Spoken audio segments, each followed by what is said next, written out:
We are now going to solve some percent problems with equations. And when you are writing and then solving equations, you got to be aware of some key words. So I've got 3 key words on this page to deal with. Now, when you see the word of means multiply. So wherever you see the word of, that's where you're going to put in your multiplication sign. And I will be using probably the multiplication dot today because I don't want to use x for to show times because x is a variable, right? When you see the word is means equal. So we will be using the equal sign every time we see the word is. And when you see percent, remember that percent is out of 100.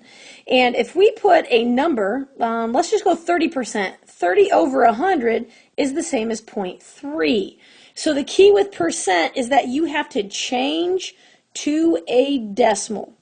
We always say that you can't, I shouldn't say we, I say you can't play with percents. You've got to play with decimals. So if you have a percent, you've got to change it to a decimal. Or if you have a decimal and you want it to be a percent, then you got to change it. So when you deal with equations, there's some changing of numbers that has to occur. Okay, let's do some of these problems. First one, what amount is 20% of 160? Now when you're writing equations, you kind of want to write them exactly like you see it. So when you look and you see what amount, well, I don't know about you, but I don't know. So that's where I would say x. Then I see the word is means equals. 20%, that's a percent. Percent to a decimal place 2 place to the left, so that gives me 0.2.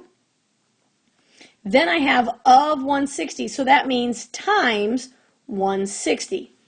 Now, this is an easy problem once you get it written because I'm just taking 0.2 times 160 and I get an answer of 32. Boom.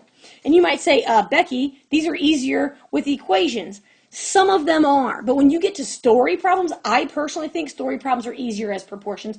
You make your own judgment, right? You solve them the way you want to solve them. It's your world. I'm just living in it. Let's look at the next one. Again, as we read it, I start with 75%. Well, that's 0.75. Of 12, that means multiplied by 12. Is means equal. What number? I don't know. And I'm always going to use x for my unknown because that was just drilled into my head as a child. So I go to multiply. 0.75 times 12 gives me a nice cool 9. And therefore, 75% of 12 is 9. 105, that's a number. Is the equal sign. 70% changed to a decimal of what number? So that means we're going to multiply by the unknown x. And now I have an equation. Remember that the equal sign splits it up equally. To get x by itself, we divide by the number in front of it. Because 0.7 divided by 0.7 is just 1, so this is 1x. And then 105 divided by 0.7 gives me 150. So 105 is 70% of 150. 15%, well, as we read it, 15% is 0.15 of what number? Multiply that by the unknown x. Is means equals, and I have the number 39. So once again, the equal sign splits it in half. We divide both sides by the number in front of x, which is 0.15. These cancel out. I'm left with just x equals 260. The next one. What percent? Okay, pay attention here because now we're looking for a percent. So my final answer has to be a percentage. What percent? I don't know. So that's an x of 75. So times 75 is 15. Okay, once again, we have the equal sign.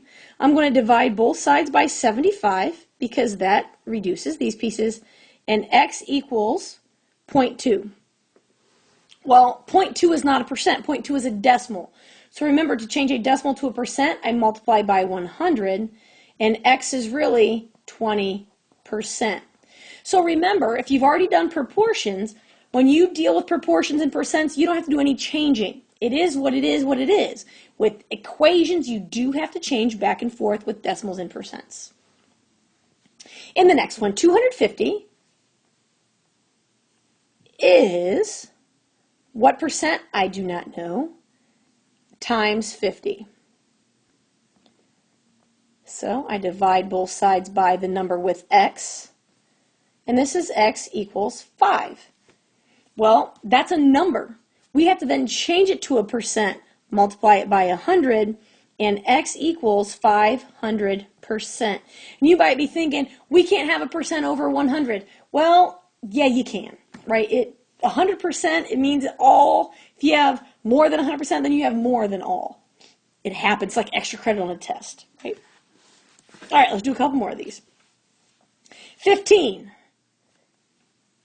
is what percent, don't know, of 90, so times 90. Equal sign splits it up, dividing by the number with x, which in this case is 90, because 90 over 90 is 1. 1x gives me 0.16666, repeats on and on and on and on. To change to a percent, I multiply by 100, and I end up with 16.67%. I rounded to the nearest hundredth of a percent. It didn't say what to round to, so I did what I wanted, because that's what I do. Story problem. Sales tax is 7%. How much tax would you pay on a $250 item?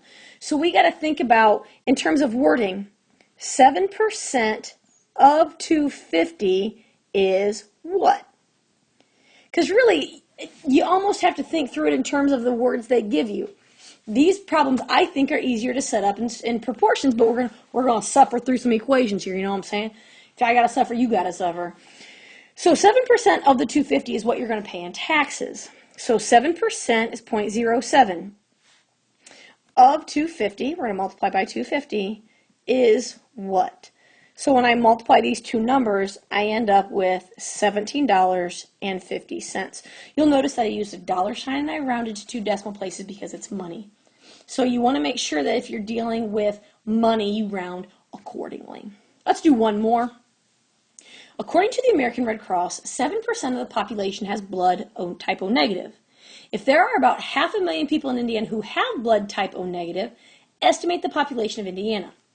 Now, I'm going to do this in words first, okay? So I'm thinking 7% of the population is O negative, right? That's kind of words. Okay, so 7% is 0.07. Multiply by the population. Do I know the population? No, the question says estimate the population. So we're multiplying by the population, and it's going to give me O negative, which is 500,000. I'm going to call it 0.5 because that's half. And I just know my answer has to be in million because this, 500,000, this is like 0.5 million. So when I divide both sides of my equal sign by 0.07, x gives me 7.14, and I simply add the word million. So if 500,000 people have O negative and 7% have O negative, then there are 7.14 million people in Indiana. And they're, my friends, percents with equations.